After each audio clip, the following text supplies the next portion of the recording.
Rockeyez would like to welcome Chaba from Raven Lord. Hey, man, what's up? What's going on today? Not much. Putting a little video together for folks out there, kind of like a presentation for what's coming in the summer shows that we're planning to do. More like little snippets of music and little snippets of previous shows that we all played, putting them together, kind of like a teaser trailer thing, that Very cool. sort of thing. And then the record, of course, came out in the U.S. a couple of days ago, so it's all over the stores with you guys. Hello, America, by the way. And, things are going pretty well. These are the things we're doing, I'm doing, Great. Descent to the Underworld, the new CD by Raven Lord. Amazing CD. I listened to it all morning. Your vocals are excellent. You have a lot of range to it and a lot of power. Did you have training? Thank you, Brian. Oh yes. I grew up being in a very musical oriented family. My father was a opera bel canto singer, and so it was pretty obvious that I had to go that route. Being sent at early ages into the music academy in Switzerland where I grew up, and then of course I eventually changed from the classical instruments into the more heavy metal, or back in those days the hard rock music, the stuff that we were listening. Very cool.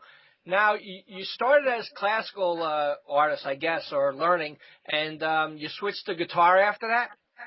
Yeah, I switched to acoustic guitar, and then quickly changed to the electric version. I had a little amp and started playing and jamming with friends, and mainly in a three-piece scenario, in a basement of our place, and then just started jamming and experimenting with the rock material. So they said that we didn't have a singer, so I did both. I was playing guitar and I was singing. I remember my friends telling me, "Hey man, you know what? Maybe we should get a guitar player and you just focus and concentrate on singing." So ever since that, I was like, you know what? I guess I'm the singer here. Cool. Now to go into some of the new album. It was kind of hard for me to pick what I really liked because there was so many. I kept on saying, no, I like that. No, I like that. Let's start off with Attila the Hun, which is a great track. That was my first one that I really, really liked a lot. But there's quite a bit of songs. I mean, no filler tracks in this CD at all. But let's talk a little bit about Attila the Hun. Can you tell me anything about the lyrics or anything about it? Sure. When I did the pre-production, I wasn't sure if I should go full-blown with the scream type deal that I'm doing there. And I was asking my manager, hey, can I really do this? Is this not over the top? Is this not a little bit off the Richter? And he goes, no, dude, this is the stuff. This is the shit. You got to keep it that way. So I kept it. And, it is about Attila the Hun, the Mongolian guy who invaded Europe in around 900 BC. After Christ. He was this really, really negative person who, pillaged all the gold from us and did some really horrible things, and why am I choosing that topic? Because, when I write songs, I see mainly one picture or maybe just an image, kind of like a painting. So what I do is I just sing about that picture. Whatever I see of these images are thoughts and pictures. So when I see these guys riding on them horses, and then all the dust comes up, and then the fire that is burning, and all the devastation and all these ruins that left behind and all that stuff, I think that is pretty much what I wanted to bring over. And the falsetto, high scream pitch vocals actually fits perfectly because it should bring some sort of a terror and some fear into the music, you know, fast riffs, and then these vocals that, you know, should terrorize you. It's kind of like a horror movie or a, you know, that kind of stuff. Cool. Now, Stefan Lendrum, he did the guitar work on the album, right? Right. He, we started working with him, you know, in the beginning we started working with him, and for almost 18 months, in the very first beginning, he wasn't even into the product. He didn't really like it that much. And then by the time we finished it, he liked it too much. And what he was trying to do is take things over, you know. He thought that he was really power hungry and was trying to take things over. And I'm like, well, wait a minute. We can negotiate something, but I cannot have Ravenlord, my idea, taken out from my hands, you know, and you taking over. He was being too greedy. He wanted way too much royalties, as we originally agreed on. My philosophy is I want to share everything with the drummer, everything with the bass player, and the keyboarder. Everybody who is out there should have the equal share. That, you know, it doesn't matter who wrote this little piece and who did that little piece. At the end of the day, it's always the music belongs to Ravenlord because everybody was part of the deal, because everybody was contributing to the song material. So that was. But when he came and said, you know, I want 50% of the cake, then that's when we said, well, wait a minute, how are we gonna split this up? How are we gonna get the drummer paid? And how are we gonna get this guy his share? You know, that was part of the deal. So then he got really, really pissed off and started extorting some more royalties by saying, you know what? I'm not giving you the permission to release this record. So we were like looking at each other and saying, hey, what the hell's going on? You gave us the permission on day one when you decided to do the Ravenlord, and you knew we were going to be releasing this album. And so we did. And ever since that, he's really threatened the label. He's trying to blackmail our label boss, insulting him, blackmailing him, saying, if you don't give me 5,000 euros, we're going to go and upload whatever I have onto some illegal software sites, you know, where they can download it. So we were like, what's going on here? So then later he goes threatening us with attorneys and saying that we don't have his permission and whatnot. And then long story short, he had no chance because the attorneys were like, okay, you know what? You have no chance doing anything. And ever since after that, he's like doing all these copyright claims, and it's just really going to a direction that we never really wanted to do, because we want to resolve these kind of matters internal. You know, the fans don't need to know. But it gotten to the point where he's actually going to the press. And we said, okay, now it's over. Now we have to talk about this, and we have to be, we can no longer, because we promised him not to badmouth him in front of the press, you know, and I cannot be the good guy here and not say a word, and he's like really badmouthing us and left and right, you know, that's pretty much the story. So we got it booted in last August, and we were so unhappy with his behavior, I should say, he was becoming a liability, that we said, you know what, you have to go. And we were not going to put his image or his picture on the CD because we already had Joe Stump lined up. He said, hey man, I love it. I'm ready to go on tour with you guys. the vocals sound fantastic. I'm in. Let's do it. Let's do a second Ravenlord. So we were like, okay, if we put his picture on there, then the fans are going to be confused and they don't know what the hell's going on. So we decided to go with the real touring lineup and the lineup that's coming for the second album as well. Cool. So that's a little confusing, but now you have it out. It's an exclusive interview if you want it that way. And that's the reason why we have two guitar players, one for, who's actually playing, Stefan is playing, and we got Joe Stump's picture. Cool. Now you're on Rock and Roll Records. What are they doing for you? That's not quite true. It's we're signed by Mausoleum Records, right, Belgium, and Rock and Roll is doing promotion and is doing management and booking. Cool. These three things, and he's an excellent guy. I mean, me and Axel, we're very good friends.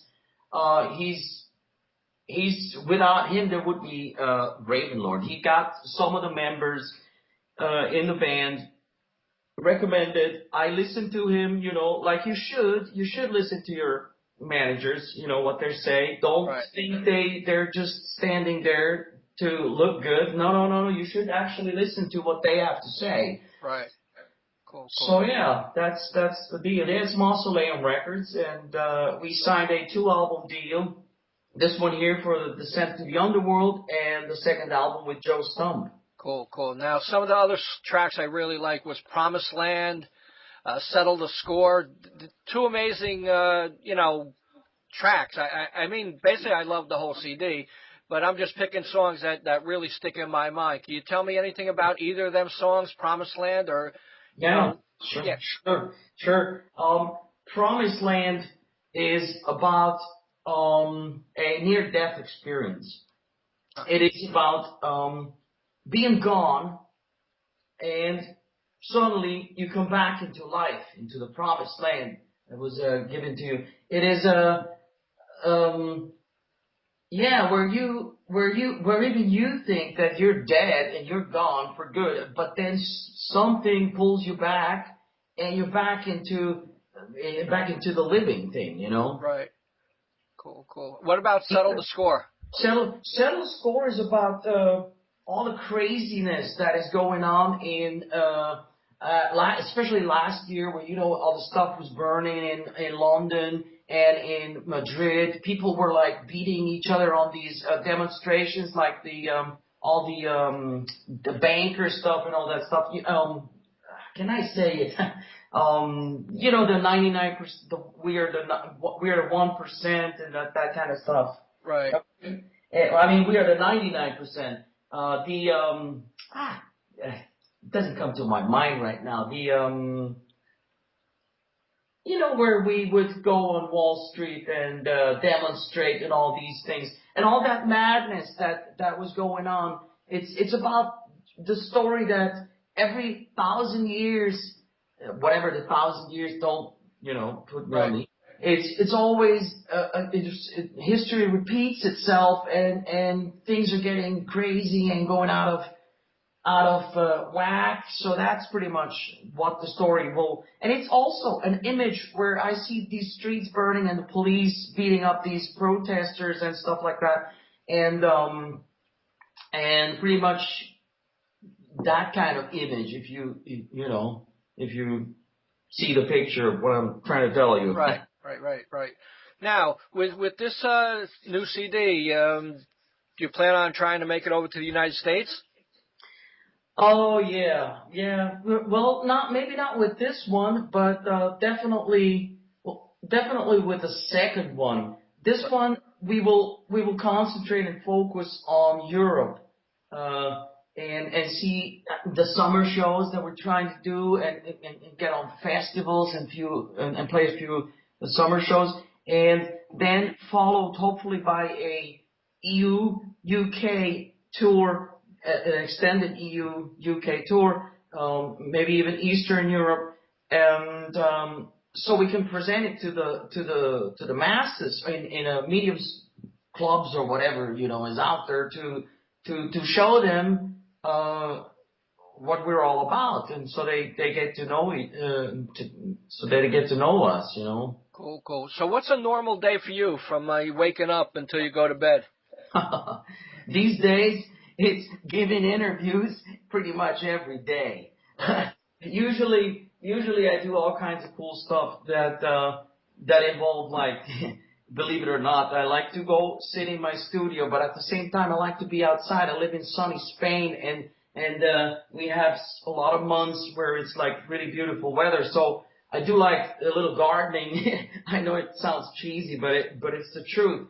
I'm also involved in some electronics and stuff like that. You know, stuff like regular people do. You know, I'm just another human being and not anything out of the ordinary. You know. Right. So what's your goal for this CD?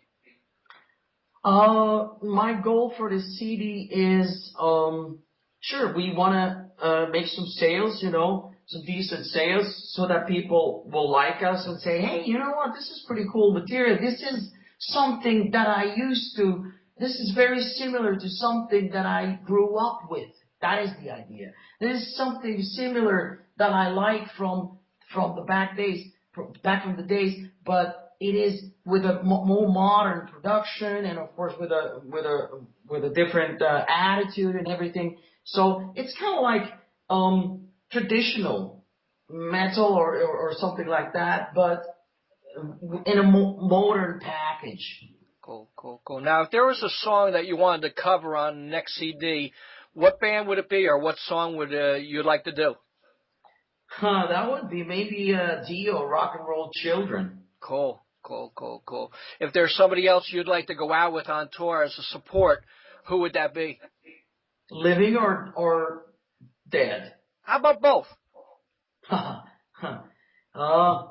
Yeah, well, I'm a big Ronnie James Dio fan. I wouldn't mind going on tour with him. Right. Especially during the Sabbath era, as I'm also a big Black Sabbath fan. But on the Living, I wouldn't mind going on tour with people like Udo, Accept. I wouldn't mind going Judas Priest, of course. Yeah, well, yeah, of course. Judas Priest, but they don't need a support band, I think. Right. But then again, I played with AC/DC, and that's a big band. I mean, right. That's the biggest heavy metal band on this planet. And I've toured with them, so, I mean, there is no limitations. But I would say those are the bands. Yeah, pretty much. Very cool, very cool. Well, congratulations on the new CD, Descent to the Underworld. Everybody, please support this CD. It's amazing. His vocals are amazing. Would you like to say anything in ending? Yeah, I would definitely. Thanks for the interest in Ravenlord from Rockeyez Radio, and from all the listeners that are out there. Thank you for your support. Thank you for tuning in, and hope to see you guys all out there. Thanks very much, man. Thank you. Bye-bye. Bye-bye.